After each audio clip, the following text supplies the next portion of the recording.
It's strange to think about how much we actually forget over time. If we look back at 2020, where we had all these different rules and mandates and shutdowns, where people's lives and livelihoods were actually taken away from them and others were thrown in jail, you had people like Chris Cuomo who were towing the party line, who were believing in all the misinformation and the science that was present, and also actively attacking any opposition to the violations of our basic human rights. And now, after being fired by CNN, he's tried to have a reinvention of himself, a reawakening as some type of centrist or moderate person, even though he still has not apologized yet for all of the misinformation he has said, all of the people he's actually blamed. And although I do believe that there is, of course, forgiveness in all things, you have to have repentance first. But until that actually happens, I do not trust him one bit. Now, what we're going to see today, of course, is a little bit of a roasting of Chris Cuomo by Dave Smith and Joe Rogan. But before we get to the clips, please like and comment on this video so we can break through the algorithms. Here we go.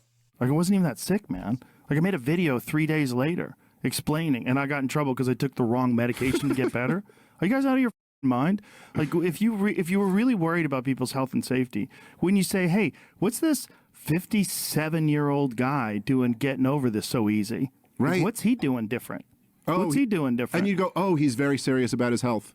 Oh, he takes really good care of himself. By the way, you enjoyed me giving the business to Chris Cuomo over?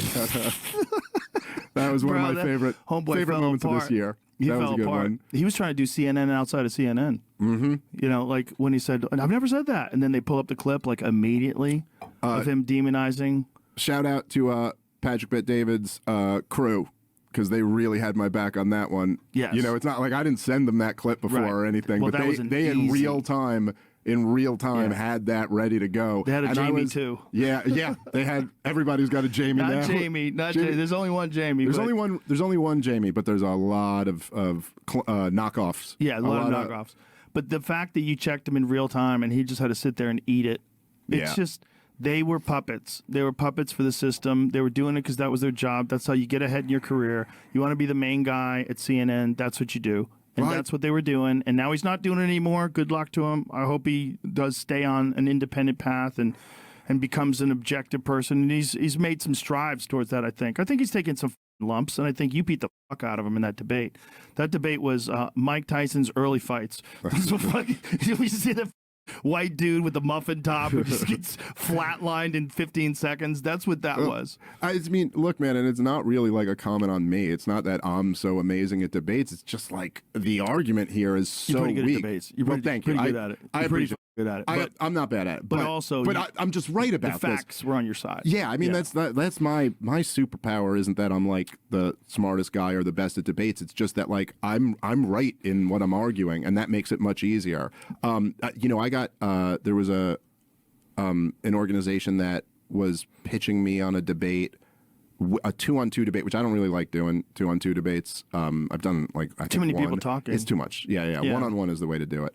But they pitched me this like months after that. I think it was, if I'm not wrong, I think the topic was about whether Joe Biden should drop out of the race or not.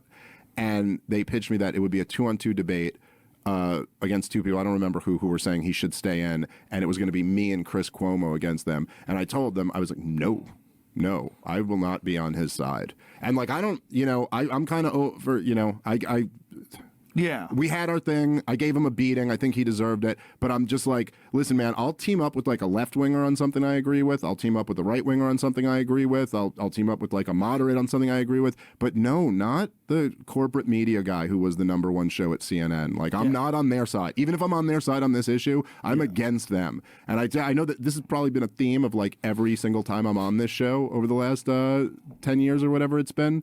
But I just... And maybe it's a problem myself. I hate them so much.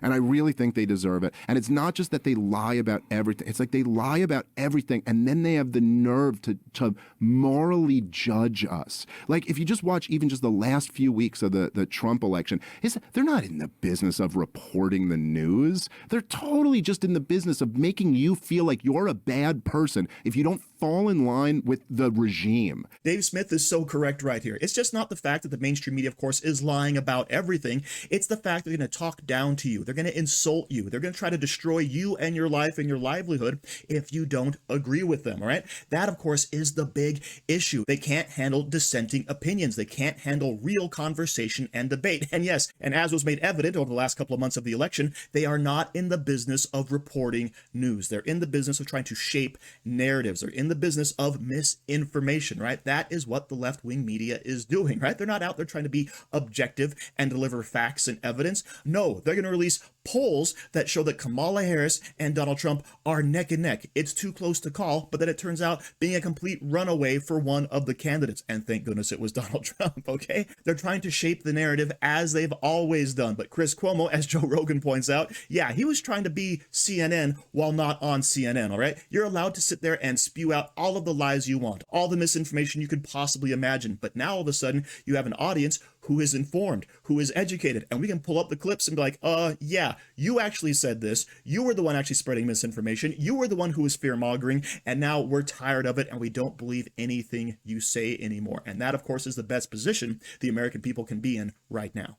Right. And, you know, like, it's like all of us know, right? Everybody knows this.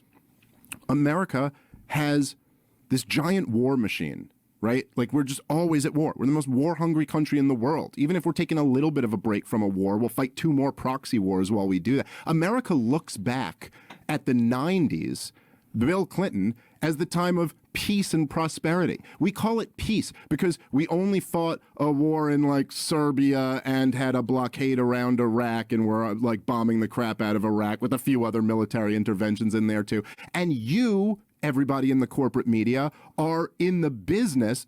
Every single one of those wars, you've sold them. Everyone, my entire life, the media has sold those wars. And you're going to morally look down on me? You're going to judge me? You're in the business of baby murder. Get the out of here. You're looking down, judging an American because maybe I'm going to vote for Donald Trump, or maybe I dare to question the results of the last election. You, dude. And man, and it was a challenge debating him because they were playing the clips. You know, even before they played that clip that sunned him because he had said he didn't say that and then he clearly did, but they were just playing the clips of the way they were talking to people during COVID and the pandemic of the unvaccinated, and it's you, Mr. Vaccine Skeptic, you're the reason why this and man, it was getting me angry. Like, I was just like, all right, I gotta control this here because this is too like how sweet is it that he's on ivermectin now? I mean, it's how sweet is that, though? That is the nuttiest part of it all. So yes, some more simple truths right there. How many of these wars have we actually been sold by the media? How many of them were actually fought to protect this country? I used to be a war hawk myself. I used to be like, yeah, sure, spread democracy, Team America, right? Get out there, America, F yeah, right? That's how I used to view things, but now my eyes have been opened, all right? I have seen that, yes, it's all about the big conglomerate war machine that we have here. It's all about the military-industrial complex making money, and I'm not saying we should not get involved in places around the world necessarily. What I am saying is there have been many instances that we have been completely duped by the powers that be, by the media, by all these organizations that may have these nefarious purposes, and yet they're still going to call us out for being anti-American, not wanting to get in line, not following the science, right? It's all along the same avenue. And yes, the mainstream media are the ones propagating most of this on behalf of the government. And people like Chris Cuomo have been happy little soldiers, useful idiots out there helping it along. And as I said at the beginning, I do believe in forgiveness, but you have to repent first. You have to come out and say, hey, I was wrong about all of this, instead of saying, oh, that same thing I castigated Joe Rogan for, I'm doing the same thing right now, but he was wrong when he did it, but I'm right when I'm doing it. And of course, that is the big issue with the left. Blame other people for doing the exact same thing you're doing and always lie about your opposition. So thank you for watching. Don't forget to like, share, comment, subscribe, and stay safe out there, people, because they're coming after you.